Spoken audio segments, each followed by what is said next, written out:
Hello all. Sankranti రోజు మా వదిన రిలయన్స్కి వెళ్దామంది ఈవినింగ్ టైంలో. సో అందుకని మేమందరం రిలయన్స్కి వెళ్ళాం. అప్పుడు తస్మిన్ చూడండి ఎంత అల్లరి చేస్తుంది. ఏంమ్మా తస్మిన్ పడేస్తున్నావా? పడేస్తున్నారు షాయిదు, అక్కడ పెట్టేసి.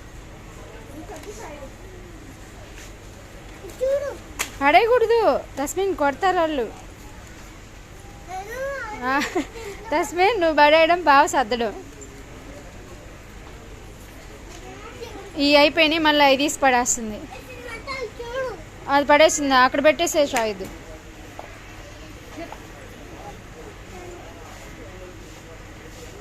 అత్త కొట్టిద్దమ్మా అది. తస్మిన్ మళ్ళీ అవి పడేస్తుంది.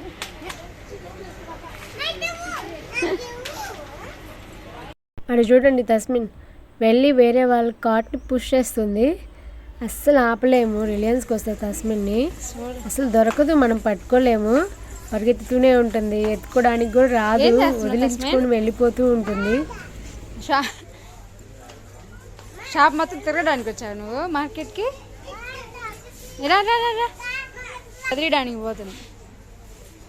ఏ గదిరియడానికి వెళ్తున్నావు? ఏ తస్మిన్ వాళ్ళు కొడతారు, రమ్మా. ఏ తస్మిన్, తస్మిన్ సరుకులు షాపింగ్ చేస్తుంది అన్నమాట. చెక్ చేయమ్మా, ఏం తీసుకుంటున్నావు?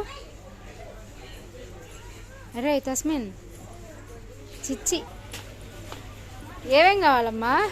తస్మిన్ షాపింగ్ చేస్తుంది, అవి కావాలి ఇవి కావాలి. షాయి తీసుకొని అమ్మాయి ఆడుకొని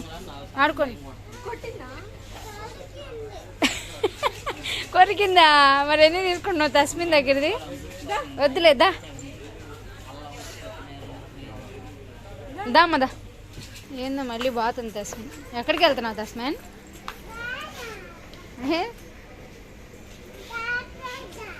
ఏం తీసుకోవాలి ఇప్పుడు నువ్వు? వెళ్ళు తీసుకోపో, ఏం కావాలి.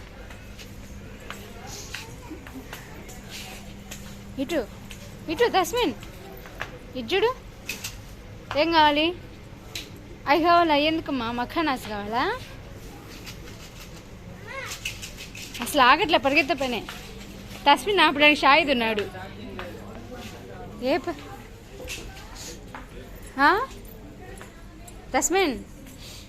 తస్మిన్ కింద వదిలేస్తే అల్లరి చేసేస్తుంది. అవి కదిలించడం, ఇది కదిలించడం, అన్నీ కింద పడేయడం అలా చేస్తూ ఉంది. సరేలే అంటే తనని పట్టుకోలేకపోతున్నాం. ముందు పరిగెత్తుతూ ఉంది, మనల్ని పట్టించుకోకుండా. మనల్ని చిక్కడం లేదు. అందుకని చెప్పేసి ఒక కార్డ్ తెప్పించాను, దాంట్లో కూర్చోబెట్టేశాను తస్మిన్ ఎప్పుడు ఎక్కడికి వెళ్ళినా అంతే. ఏ షాపింగ్ మాల్కి వెళ్ళినా, జూడియోస్కి వెళ్ళినా, డీమార్ట్కి వెళ్ళినా అస్సలు కింద వదిలిపెడితే మాత్రం అస్సలు చిక్కదు. సరే అలా అని ఎత్తుకుంటే మాత్రం అస్సలు ఉండదు. కిందకి వెళ్ళాలని చెప్పేసి ఇంకా గోల్ చేస్తూ ఉంటుంది. సో ఏం చేస్తాం, ఇంకా కార్డ్ తెప్పించి దాంట్లో కూర్చోపెట్టి తనని అటు ఇటు తిప్పుతూ ఉన్నాను. మా బావ మా వదిన అన్ని సరుకులు షాపింగ్ చేస్తున్నారు. నేను మాత్రం వాళ్ళిద్దరిని, మా వదిన వాళ్ళ అబ్బాయిని, తస్మిన్ ఇద్దరిని అటు ఇటు తిప్పుతూ ఉన్నాను. అప్పుడు వాళ్ళు కాసేపు ఎంజాయ్ చేస్తూ కూర్చున్నారు. తస్మిన్ కొద్దిసేపు బాగానే కూర్చుంది, తర్వాత ఇంకా క్రాంకీ అయిపోయింది, ఏడుస్తూ ఉంది. సో తస్మిన్ డైవర్ట్ చేయడానికి ఆ టూత్ పేస్టులు చూపిస్తున్నాను. ఇంకా కాసేపు ఉండి ఇంక వెళ్ళిపోయామన్నమాట ఇంటికి. ఈ వీడియో నచ్చినట్లయితే సబ్స్క్రైబ్ చేసి కామెంట్ చేసి ఒక లైక్ ఇవ్వండి. Bye bye.